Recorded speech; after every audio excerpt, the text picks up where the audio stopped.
Assalamualaikum warahmatullahi wabarakatuh. Hai semuanya, perkenalkan nama aku Fauzia Salsabila. Di sini saya akan menjelaskan em, terkait studi kasus yang diberikan oleh dosen saya sebagai proyek untuk UAS. Di sini saya akan menjelaskan mulai dari flowchart, prosedur code, dan kode programannya serta membahas satu persatu materi dari kode program yang telah saya buat.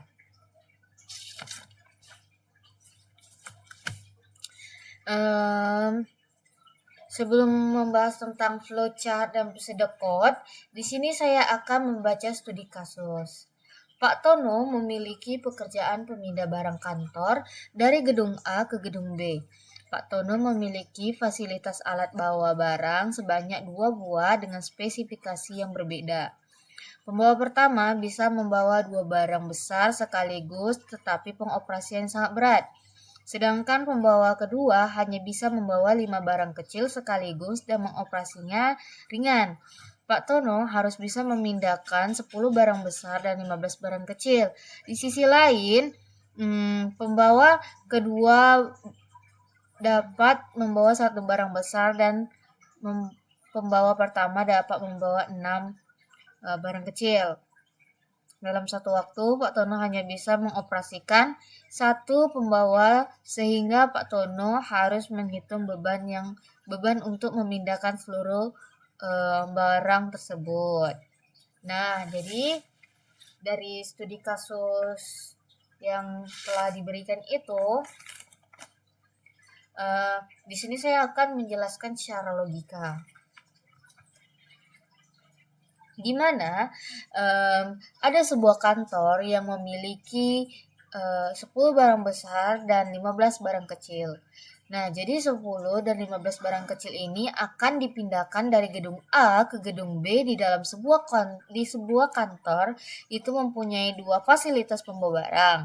Yang pertama, pembawa barang pertama itu bisa membawa 2 barang besar sekaligus dengan 6 barang kecil sekaligus.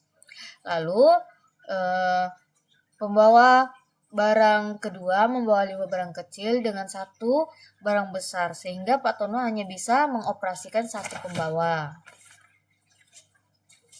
Terus kita itu diminta untuk mencari dari kedua pembawa ini yang mana lebih efisiensi agar tidak membuang tenaga. Diketahui pembawa pertama bisa membawa 2 barang besar dan 6 barang kecil. Langsung saja dibagi 2 dibagi 10 adalah 5 langkah. Jika pembawa 10 barang besar dan 6 dibagi 15 sama dengan 2, sekian, maka kita bulatkan menjadi 3. Jadi 5 ditambah 3 sama dengan 8. Berarti pembawa pertama bisa membawa 10 barang, 8 langkah, 10 barang besar dan 15 barang kecil dengan total langkah 8.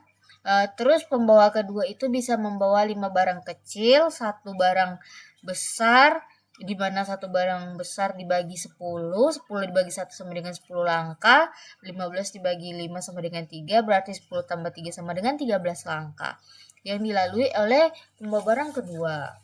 Jadi nih dapat kita simpulkan bahwa pembawa barang pertama itu lebih efisien, tidak membuang tenaga, berarti lebih jawabannya itu yang lebih tepat adalah pembawa barang pertama. Lanjut.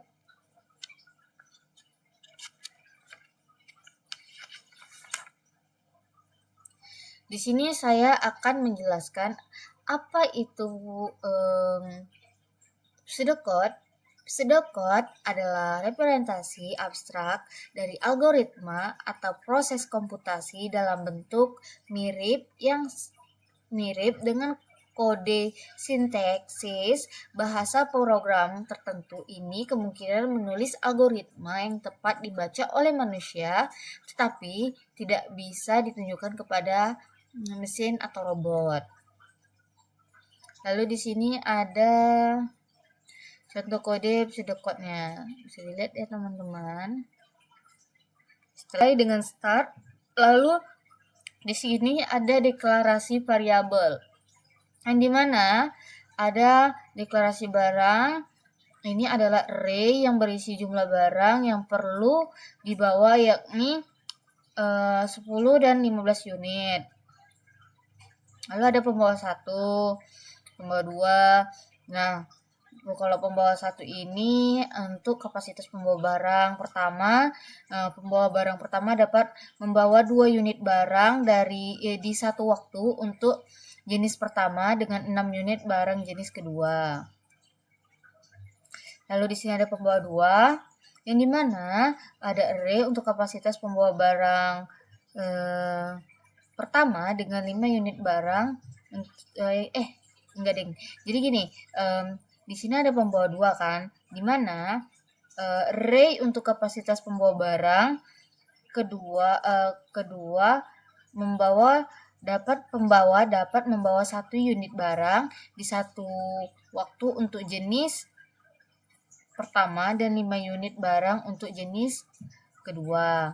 Lalu di sini ada deklarasi total angka 1 dan total angka 2, yang dimana variabel ini untuk menyimpan jumlah langkah yang diperlukan oleh masing-masing pembawa untuk menyelesaikan tugas mereka. Lalu di sini ada function, yang dimana function ini digunakan untuk menghitung jumlah langkah yang diperlukan oleh pembawa barang.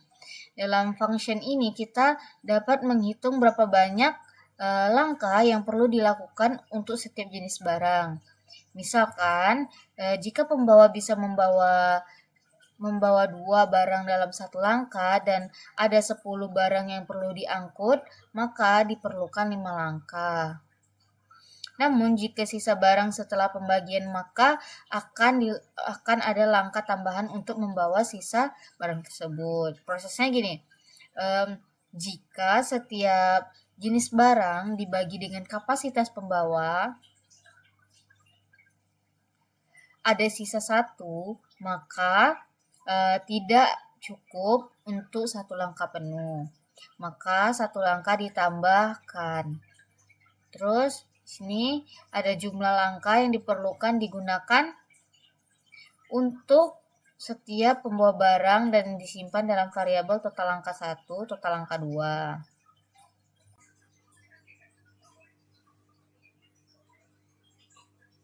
Ini ya. Salah ini. Total angka 1, total angka 2.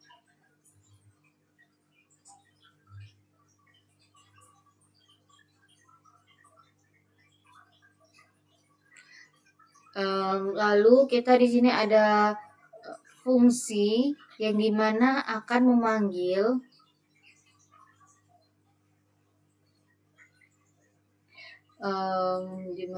dipanggil untuk menghitung jumlah langkah yang diperlukan oleh pembawa pertama, total angka 1 dengan total angka pembawa 2. Lalu di sini ada perbandingan efisiensi.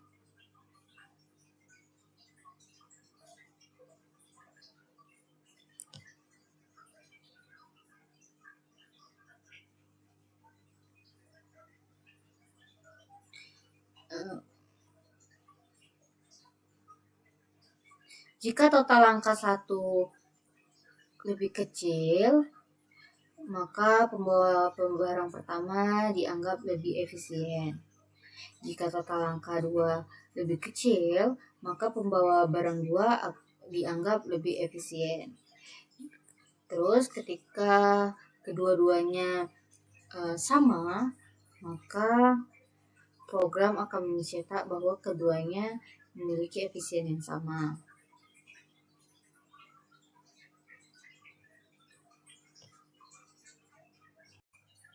Oke, lanjut. Sebelumnya teman-teman sudah tahu belum apa itu flowchart? Di sini saya akan menjelaskan apa itu flowchart. Flowchart atau bagan alur adalah diagram yang menampilkan keputusan yang akan menampilkan langkah-langkah dan keputusan untuk melakukan sebuah proses dari sebuah program. Setiap langkah digambarkan dalam bentuk diagram yang dihubungkan dengan garis atau panah.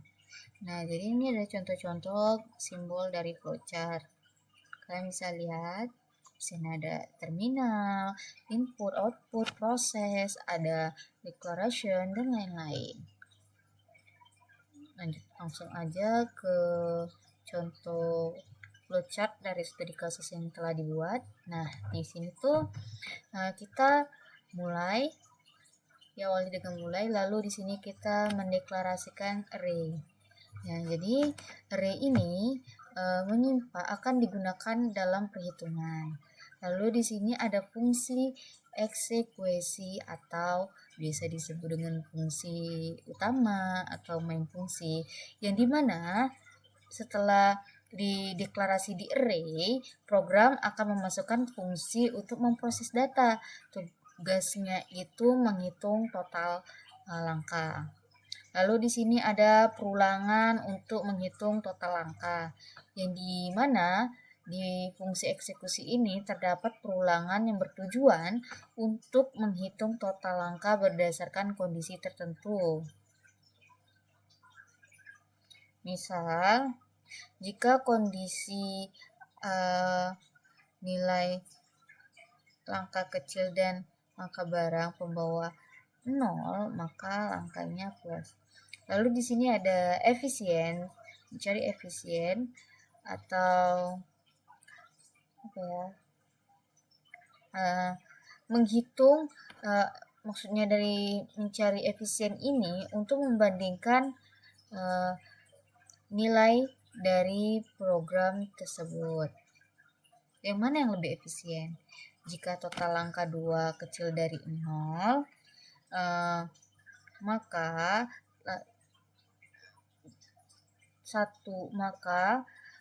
pendekatan kedua dinyatakan lebih efisien. Jika langkah kedua lebih kecil total langkah 1, maka pendekatan kedua dinyatakan lebih efisien. Lalu di sini ada output, yang dimana total langkah 1 dan total langkah 2 yang mana lebih efisien. Lalu selesai.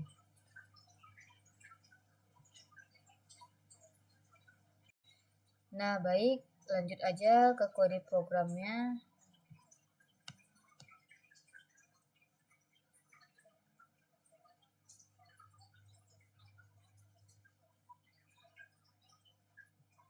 Ya.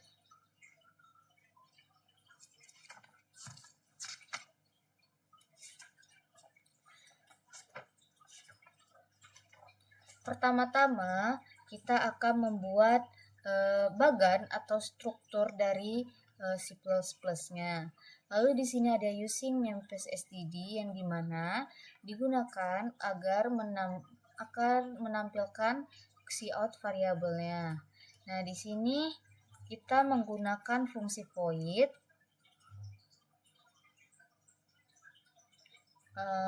Nah, sebenarnya di sebelum fungsi void itu ada fungsi main, berarti kita mendeklarasikan fungsi utama dengan menggunakan tipe data integer, int main. Seperti yang kita ketahui, tipe data itu terbagi menjadi 6. Di sini saya akan menggunakan tipe data integer karena barang yang jumlahnya 10 dan 15 dan barangnya itu tidak berkoma termasuk ke dalam tipe data integer. Tipe data integer itu adalah menyimpan bilangan positif dan negatif. Lalu ada tipe data string. String itu untuk menyimpan kesimpulan, karakter, atau kalimat. Lalu ada float untuk menyimpan bilangan desimal. Dan ada char juga nih untuk menyimpan satu karakter atau huruf. Lalu ada boolean untuk menentukan nilai logika true dan false. Terus ada double untuk menyimpan bilangan desimal lebih dari float. Selanjutnya ada variabel dan konstanta. Di sini saya menggunakan variabel barang yang dimana variabel ini untuk menyimpan data yang nilainya itu bisa diubah. Nah, kalau variabel itu nilainya dapat menyimpan nilai tapi bisa berubah. Kalau konstanta itu dia hanya bisa menyimpan nilai tapi tidak bisa berubah.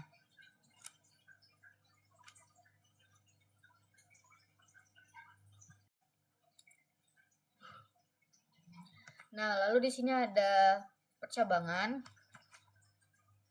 Sebelum itu saya akan menjelaskan apa itu percabangan. Maaf ya guys, jadi sariawan sakit untuk berbicara. Percabangan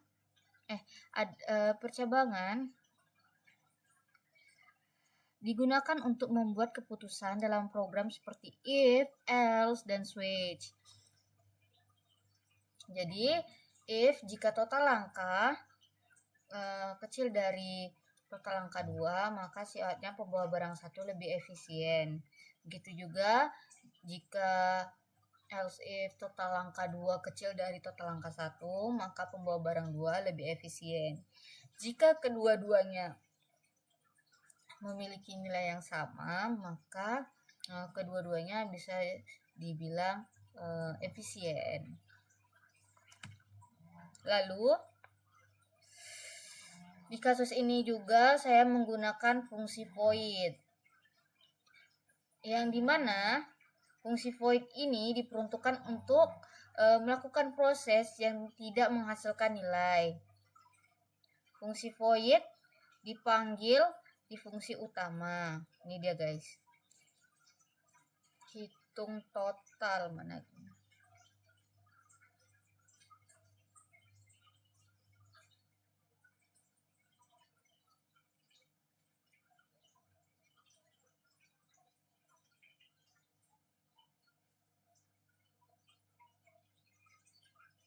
Ini ya. Nah, jadi akan dipanggil di fungsi main ya. Di sini dia dipanggilnya.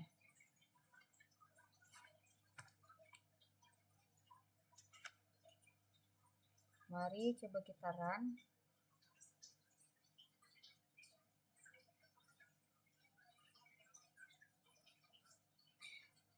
Jadi dari studi kasus tersebut, total langkah pembawa barang 1 itu 8 dan total langkah pembawa barang 2 itu 13. Maka yang lebih efisien itu adalah total langkah barang 1.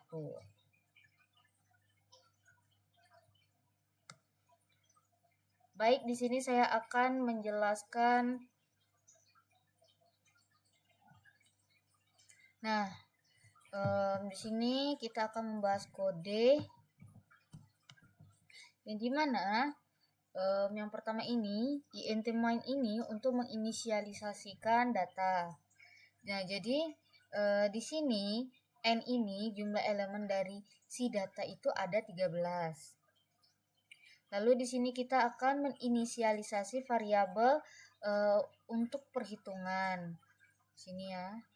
Nah, sum ini digunakan untuk menghitung jumlah seluruh elemen dalam array. Variance ini digunakan untuk menyimpan hasil perhitungan rata-rata dari data. Lalu di sini ada variance, yang dimana untuk menyimpan hasil perhitungan varian dari data perhitungan varian ke data.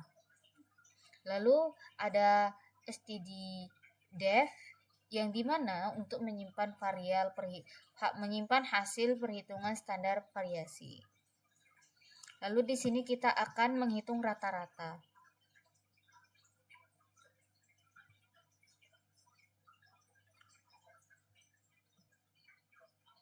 Tujuannya itu menghitung rata-rata itu, yang pertama, program akan menggunakan loop for untuk menambahkan setiap nilai data i ke varian sum untuk menjumlahkan semua angka dalam array. Setelah menjumlahkan seluruh elemen rata-rata dengan membagi sum dengan jumlah elemen. Nih.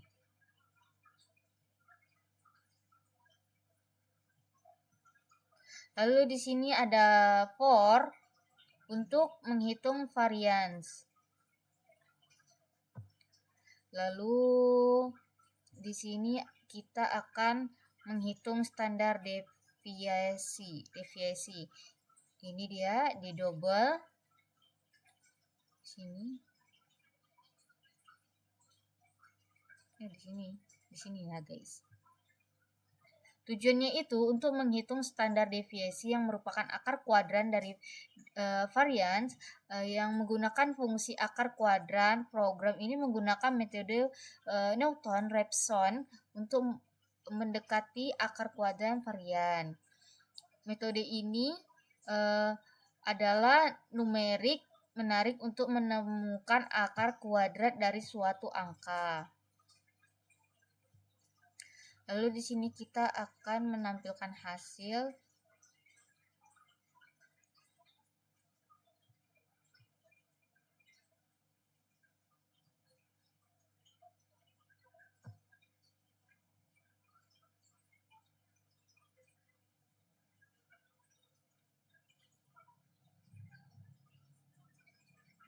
Nah, ini dia keluar. Jadi, program ini melakukan analisis statistik dasar pada kumpulan data yang diberikan. Di sini ada rata-rata yang menunjukkan nilai rata-rata dari data. Lalu di sini ada varian yang dimana mengukur seberapa tersebar data dari rata-rata. Lalu di sini ada standar deviasi yang dimana mengukur seberapa besar penyebaran data dan merupakan akar kuadran dari varians. Program ini menggunakan metode numerik Newton-Raphson untuk menghitung akar kuadrat dari varian tanpa menggunakan pustaka matematika built-in. Baik, terima kasih. Itu saja dari saya. Apabila ada kesalahan, mohon dimaafkan. Wabillahi taufiq wal hidayah. Wassalamualaikum warahmatullahi wabarakatuh.